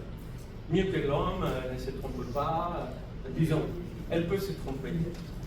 Je n'ai pas beaucoup de temps, mais figurez-vous qu'en rédigeant ça, j'ai dit, mais pour avoir une expérience, je vais faire ce machin-là avec une diapo. Et donc, dans mon PowerPoint, il y a copilote tout le temps et il se propose là, machin là. J'ai essayé. Et donc j'ai mis mon truc là pour savoir ce que c'est. Savoir de quoi je parle. Et alors, on lui a posé une question, etc. Et à la fin, il m'a donné un texte. Il m'a effacé les miens. Et il m'a donné un truc standard là. Et non, c'est pas comme ça que je parle. Mais c'est pas comme ça que j'ai dit. Et je me suis rendu compte qu'il est mauvais, ces copilotes. Je ne vous conseille pas ces copilotes-là. Je vois qu'ils disent beaucoup de bien, je ne sais pas quelle cause de droite, je crois que c'est ça. Et alors, non, c'est des choses hyper basiques. Je me sentais comme les pilotes des troisièmes, quoi. Qui fait un devoir et qui demande, donc il dit des mots là. J'ai dit non. Et je me suis dit à un moment donné, je vais leur montrer à eux pour qu'ils se rendent compte de ce qu'il faut faire, mais oui, croyez-moi, voilà. J'ai quand même essayé de travailler. Mais ils sont très performants sur tous les secteurs. Donc, elle améliore toutes sortes de fonctionnements sur toutes sortes de fonctionnements. Qui est-ce qui me parlait récemment qui lui a demandé une consultation médicale? Oui. Et alors, on lui a demandé et il lui a donné donc, tout ce qu'il fallait, tout ce qu'il y a d'informations. Donc, on n'a pas assez de médecins, on peut passer par chaque GPT et elle se fait un diagnostic. Donc, c'est ce qu'on appelle l'IA générative. Chaque GPT, bon, Mistral, Claude, il y a plein de ces types-là. Elle peut générer aussi de la musique, des images, des vidéos. Donc, elle utilise des algorithmes informatiques, des grandes bases de données, bien sûr, tout ce qui existe. Ce qui n'est pas passé sous forme électronique, ils ne les connaissent pas. Et par exemple, les grands classiques, d'autres choses, je ne sais pas, peut-être les bouquins ici de notre bibliothèque, de la bibliothèque municipale, je ne sais pas s'ils sont tous familiers, je sais que maintenant il est numérisé. Il numérisait les bouquins de la bibliothèque. Ah non. Non, d'accord. Mon boulot, c'était pas ça. Non, mais est-ce que ça existe? Je ne sais pas comment d'accord. ça a évolué depuis 10 ans. D'accord. Dans les bibliothèques, ils font ça pour les mettre aussi en ligne. Donc, bref, elle utilise des algorithmes et des grandes bases de données, et sa technologie touche tous les aspects de l'existence humaine. Vraiment, tout. C'est-à-dire qu'elle est partout. Dans n'importe quel domaine, on peut s'adresser à elle. Donc, il va y avoir des grands changements qui vont se produire dans nos vies pour le meilleur, et pour le pire aussi. Donc, mais attention, il ne faut pas tomber dans l'émotion là, parce que là, il y a la réaction binaire, facilissime, n'est-ce pas, et essentialiste, vous savez ce qu'il est. Et l'essentialisme, qui consiste à dire ah non, tout ça c'est mauvais pour moi. Oh, sinon, ah non, tout ça c'est bon. Non, mais c'est un peu entre les deux, et il faut relativiser et savoir qu'elle est très bonne, mais elle est très mauvaise. Donc, l'IA a modifié le monde du travail. Son énorme puissance d'intervention va profondément modifier la structure de l'emploi, ça nous le savons tous. Ces domaines d'intervention sont extrêmement étendus, ce qui va créer des emplois, bien sûr, ça va créer des emplois, mais va supprimer aussi beaucoup. Bon, il supprime plus que l'entrée. En France, sur 120 professions, 30% de leurs tâches seraient automatisables. Sachant qu'il y a un répertoire de 300 et quelques professions, donc 120 professions entières de travail peuvent être automatisées, donc peut-être moins d'employés ou moins d'heures de travail, je ne sais pas. Donc, paradoxalement, ce sont les emplois les plus qualifiés qui sont les plus affectés. Oui, dans l'ingénierie, dans les professions juridiques, financières, les professions créatives aussi, des managements principalement. Ça concerne 5 millions d'emplois. Là, il va y avoir un grand bouleversement. Vous avez déjà connu, parce que vous êtes bien informés, ces problèmes qui ont les artistes, la question de l'image, la voix et tout ça. L'autre jour, en écoutant les informations à la radio, ils sont passés, pour parler de ça, justement, une chanson, une chanteuse qui faisait une faute et qui disait fils au lieu de fils. Bon, il confondait un mot parce que c'était l'intelligence artificielle. Mais c'était une superbe chanson, mais on ne pouvait pas deviner que ce n'était pas une personne. Et donc, il y a beaucoup de chanteurs. Donc, on a des problèmes avec la question de la vérité, comme je le dirai tout à l'heure. Donc, les qualifiés sont les plus affectés, je vous l'ai dit. Et dans les entreprises, l'utilisation de l'IA générative est passée de 33% en 2022 à 79% en 2025. Ça, c'est un truc d'évolution à la chinoise, extrêmement rapide.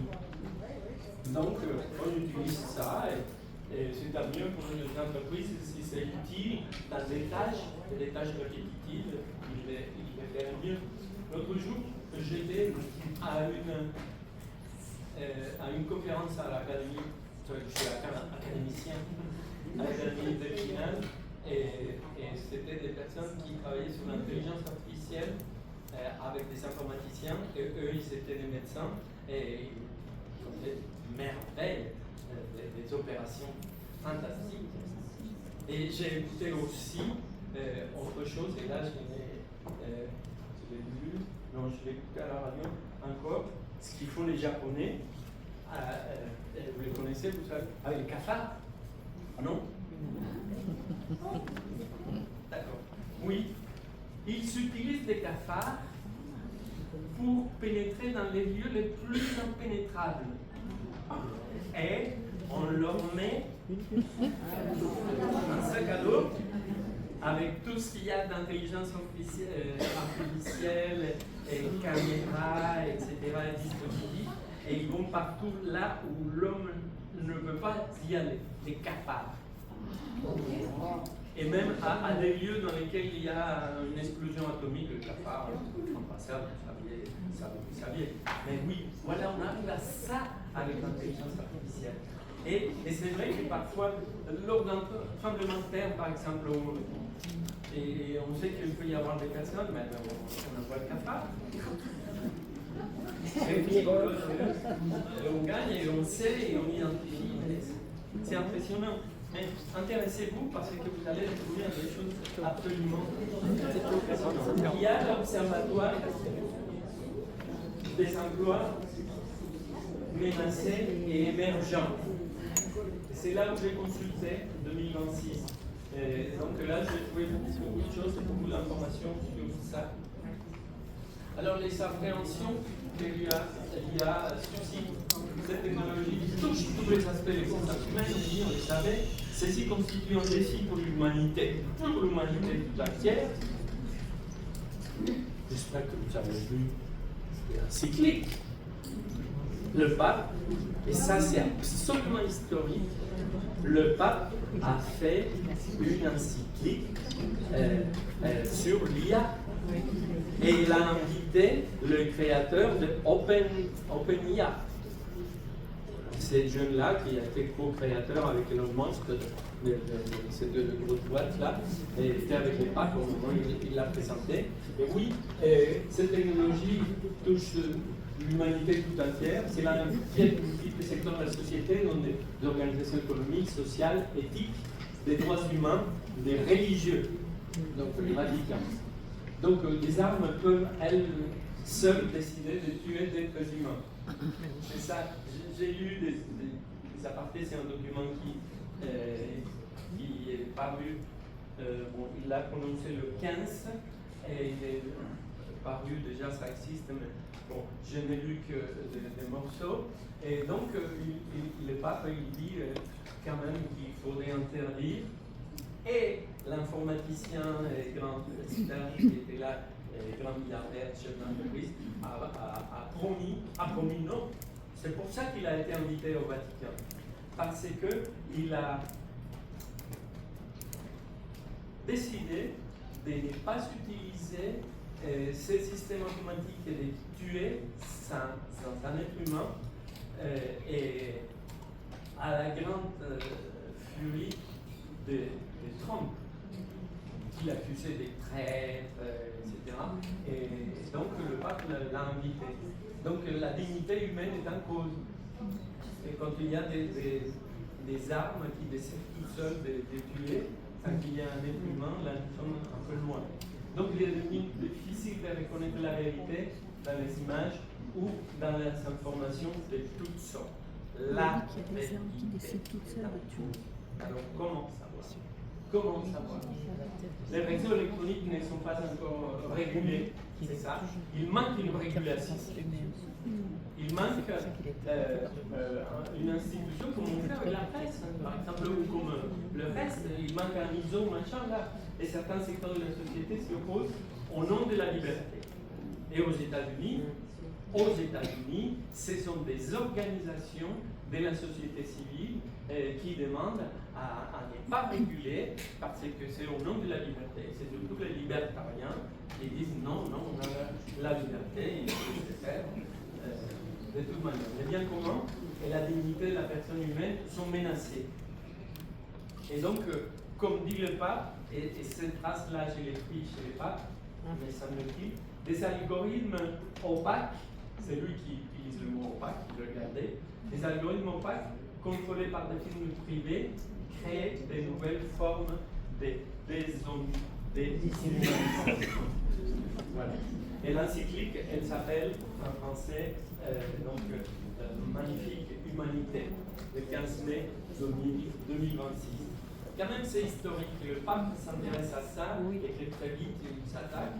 En plus, il est en moitié états-unien et un peu bien, donc bien placé pour dire les choses.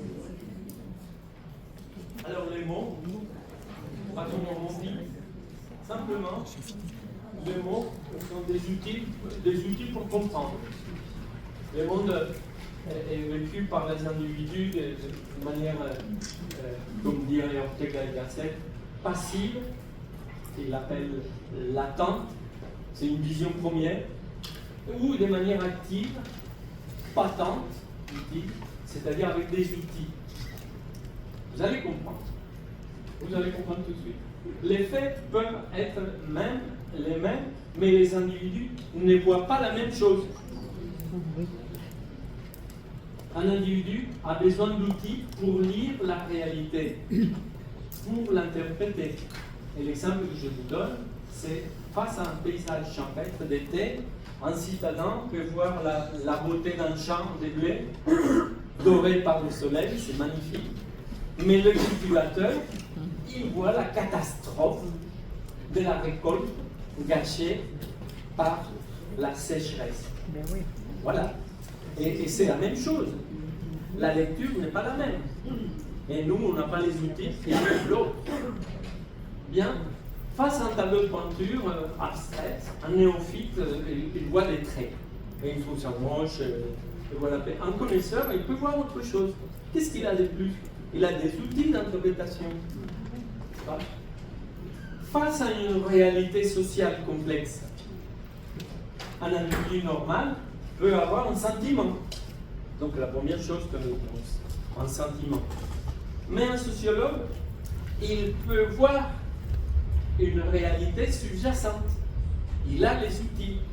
Donc il va aller un peu plus loin sur ce que les autres ne voient pas, parce qu'ils n'ont pas les outils. Ah, j'ai plus d'outils.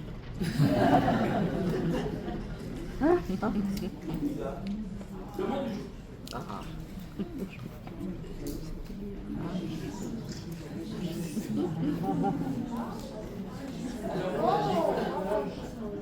Alors, Pour l'agisme, j'ai pas mal travaillé, mais je pense et j'espère que ça puisse vous être utile pour le reste de votre existence.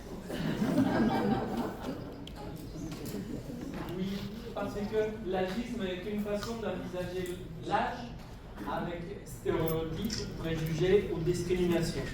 C'est la définition de l'Organisation mondiale de la santé, de l'OMS.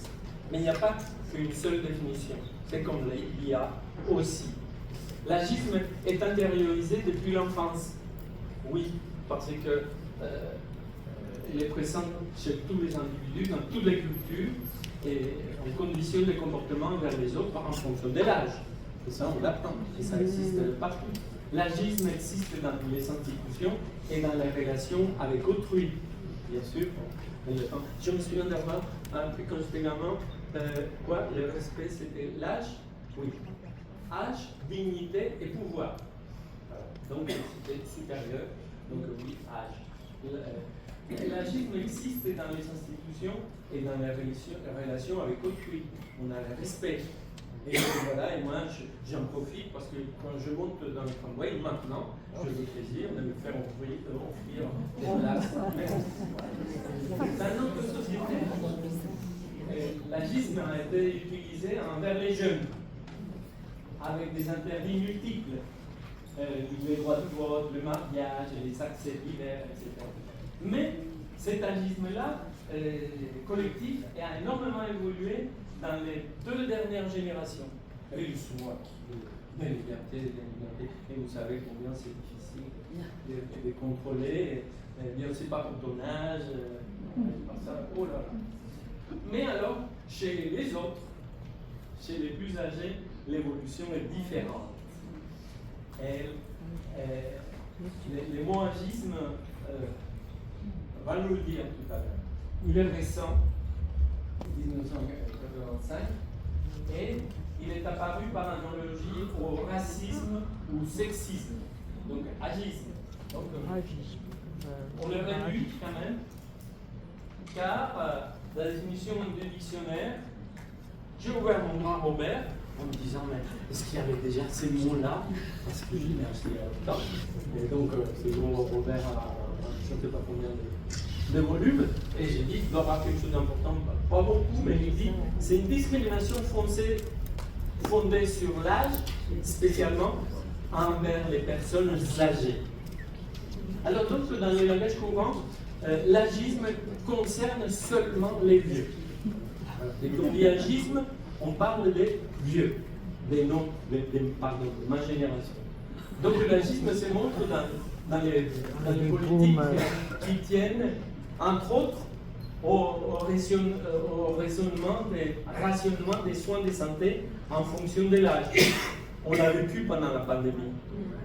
Je me souviens qu'avec un ami, on parlait et on disait, bon, c'est pas la peine, si jamais on l'a, c'est pas la peine d'aller à l'hôpital parce qu'ils vont nous tuer là. Trop vieux, alors au suivant. C'est ça. Donc l'amélioration de la santé des vieux et l'augmentation de l'espérance de vie ont créé un groupe nouveau et important de personnes âgées et en bonne santé. Voilà, comme nous sommes. Et en sociologie, ces personnes seraient comparables à une minorité. Donc, mettez ça dans la tête, c'est comme une minorité. Ça va se développer davantage, l'agisme. Oui, je suis optimiste. Vous allez voir. Donc, les boomers, c'est-à-dire ceux qui sont nés après la guerre, sont considérés comme étant des privilégiés. Donc, le niveau de retraite, le niveau de santé. Donc là, s'exprime l'agisme et il s'exprime parfaitement. Ah oui, parce que pour vous, vous l'avez, hein. Et alors, etc. On va en voir d'autres. La vieillesse donc est une représentation sociale.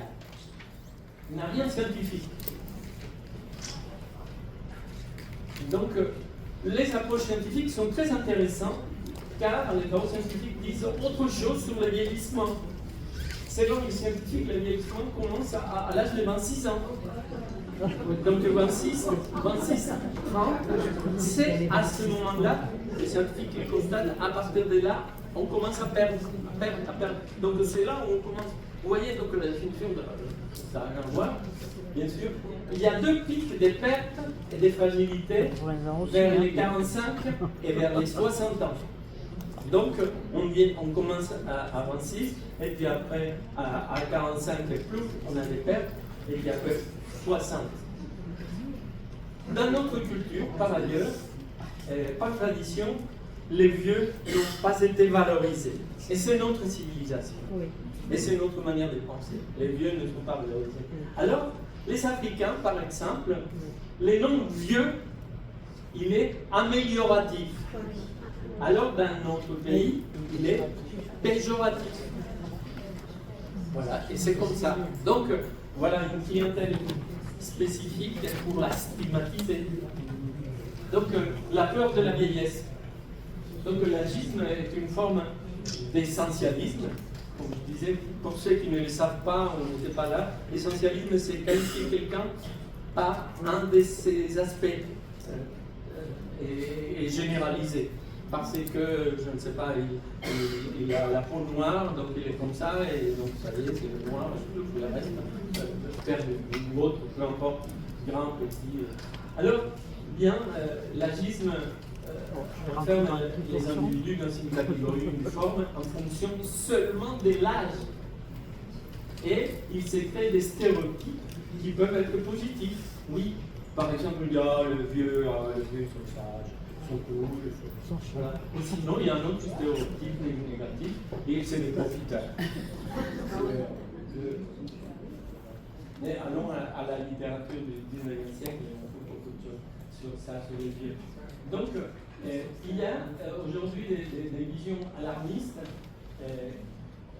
parlant des changements démographiques et du vieillissement de la population. Et là, c'est un lieu commun. Et on pense que, ah oui, la population vieillit. Mais non, c'est pas vrai. Et ça, c'est la même chose.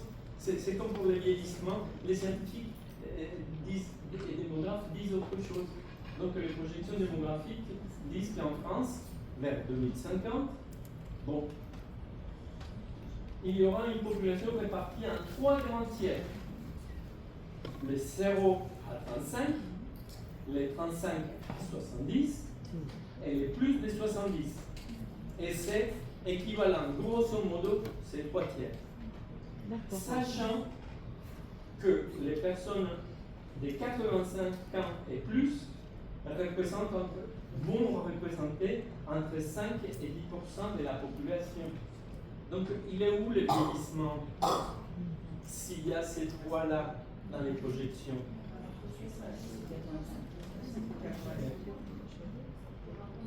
Entre 35 et 70, c'est un tiers. Alors, vous divisez, on sera, je ne sais pas combien, 100 millions, bon, un tiers, 30 millions. Bon, c'est ça. Donc, il n'y a pas une domination des vieux. Et la France ne va pas devenir une société de vieux, comme on l'a dit, un peu partout. Ça, ce sont des situations de médias. Il y a quelqu'un qui a dit ça. On parle de la marée grise, du tsunami démographique, Armageddon gériatrique. Et c'est une vision qui domine les sentiments que nos pays vont être véritablement envahis des vieilles personnes. Donc, la France de 2040 va ressembler à un hospice. Tout ça, c'est entre guillemets parce que ce sont des médias. Et il a fixé plusieurs médias. Donc, les pays occidentaux sont les pays des vieillards. Il faut lutter contre les fléaux du vieillissement de la population. Ça, c'est aussi le vieillissement est un fléau. Et voilà. Il n'y a pas beaucoup de publications. Les deux dernières à droite, elles sont canadiennes. Elles sont bonnes, ces publications. Là, c'est une grande spécialiste, Martine Lagacé. Elle a fait ces deux bouquins. Comprendre et changer le regard social sur le vieillissement, l'agisme, en 2010. Et en 2015, elle a fait les représentations et discours sur le vieillissement. Elle dit quelle face cachée de l'agisme. en 2015, 2 ans quand je commençais ce parti. Et donc, c'est les presses universitaires de Laval. Et sinon, il y a un autre qui est plus un clin d'œil que quelqu'un, j'ai vu, qui a fait ses pages, les journaux. C'est un bouquin qui s'appelle Appauvrissez-vous, et il dit, et il conseille, et il nous conseille de nous appauvrir, c'est-à-dire de passer nos richesses aux autres générations, en disant que bon, que nous, c'est bon, et il faut que ça soit utile aux autres, il faut attendre. Maintenant, on hérite à quel âge? À 70 ans, on hérite. Bon, alors, donc, appropriez-vous. Je suis un peu plus provoque, mais il y a énormément d'éléments, des documents, etc. Il a fait ça en 2004. Voilà pour la littérature. Ensuite, les stratégies anti-agistes. Alors, l'agisme peut modifier la perception que nous avons nous-mêmes et éroder la solidarité entre les générations. L'agisme, oui, c'est un combat entre les générations. Les trois stratégies permettent de combattre ou d'éliminer l'agisme. Les politiques publiques, le droit, les activités éducatives, les interventions intergénérationnelles. Les politiques et le droit permettent de lutter contre la discrimination et les inégalités fondées sur l'âge et de protéger les droits fondamentaux de chacun. Les activités éducatives permettent d'accroître l'empathie, de dissiper les idées fausses sur les différents groupes d'âge et de combattre les préjugés et les stéréotypes. Les activités éducatives. Vous y êtes. Les interventions intergénérationnelles peuvent contribuer à combattre les préjugés et les stéréotypes intergroupes. Et je termine. L'UAD serait le lieu idéal de la lutte contre l'agisme.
Attendez un petit peu.